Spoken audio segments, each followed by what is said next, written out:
अस्सलामुअलैकुम। आज हम बना रहे हैं मलाई बोटी। तो उसके लिए जो है हमें इंग्रेडिएंट्स चाहिए। तो सबसे पहले हमें चाहिए हाफ कप योगर्ट, ठीक है। उसके साथ हाफ कप हमें चाहिए क्रीम। फिर उसके साथ हमें चाहिए क्यूब्स की फॉर्म में बोनलेस चिकन ब्रेस्ट आप ले लें और वहाँ से बनवा लें। फिर इसके अलावा हमें चाहिए 2 टेबल स्पून जो है हमें ग्रीन चिल्ली, उसको आप क्रश करके पीस लें। फिर इसके साथ जिंजर गार्लिक 2 टेबल स्पून हमें जिंजर गार्लिक चाहिए। फिर हमें चाहिए 1 टीस्पून जो है रेड चिली क्रश। फिर इसी के साथ ज़ीरा पाउडर चाहिए हमें 1 टीस्पून। हाफ टी स्पून चाहिए हमें ब्लैक पेपर क्रश, ठीक। इसके अंदर हमें 1 टीस्पून जो चाहिए हमें वाइट पेपर पाउडर चाहिए। फिर इस तरह से 1 टीस्पून हमें गरम मसाला चाहिए। फिर इसके साथ साथ हमें जो है 1 टीस्पून ही हमें चाहिए कचरी पाउडर। तो सबसे पहले आप जो है एक बाउल के अंदर जो है ये जितने भी हमारे मसाला जाते हैं 1 बाय 1 जैसे सीक्वेंस में मैंने दिखाए हैं, आप इसको जो है ऐड करते जाएं। आपने ग्रीन चिलीज़ ऐड की, फिर उसके साथ साथ आपने गरम मसाला ऐड किया, फिर उसके साथ साथ आपने पेपर ऐड किया, फिर वाइट पेपर। फिर इसी तरह से आपने सारे इंग्रेडिएंट्स को इसके अंदर ऐड कर दें, ठीक है।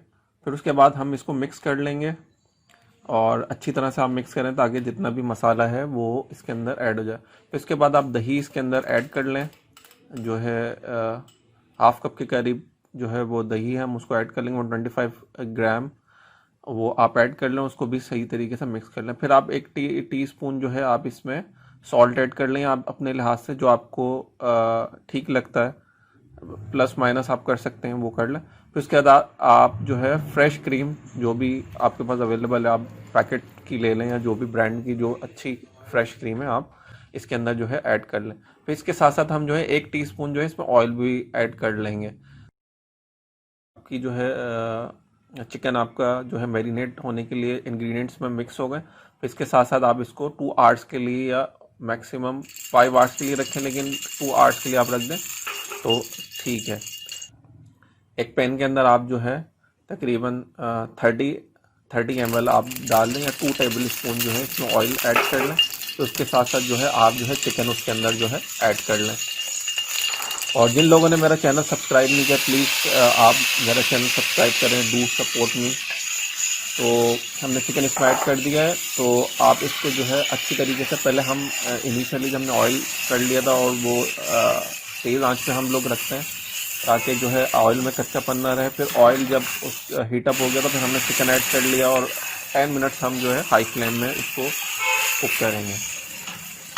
मिक्स करते जाएं आप इसे। फिर 10 मिनट्स के बाद आप इसको ढक दें और लो आंच कर दें आप इसके अंदर, क्योंकि हाई फ्लेम में फिर जलेगा नहीं और जलने का भी इसमें वो होगा। देखें थोड़ी देर में जब आप चेक करेंगे तो इसके अंदर जो है चिकन पानी छोड़ देगा। फिर उसके बाद जब आप इसको देखेंगे तो लो आंच पे पकाएंगे तो तकरीबन 20 मिनट्स के अंदर जो है ये अच्छी तरीके से कुक हो जाएगा।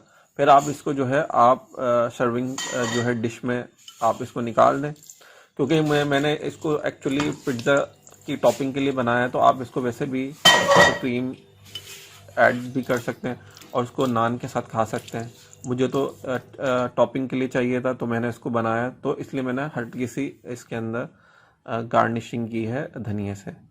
तो जैसा आपको सही लगे फिर आप करें। आई होप कि आपको आज की रेसिपी पसंद आई होगी और चैनल को देखने का शुक्रिया और please subscribe to my channel. Thank you.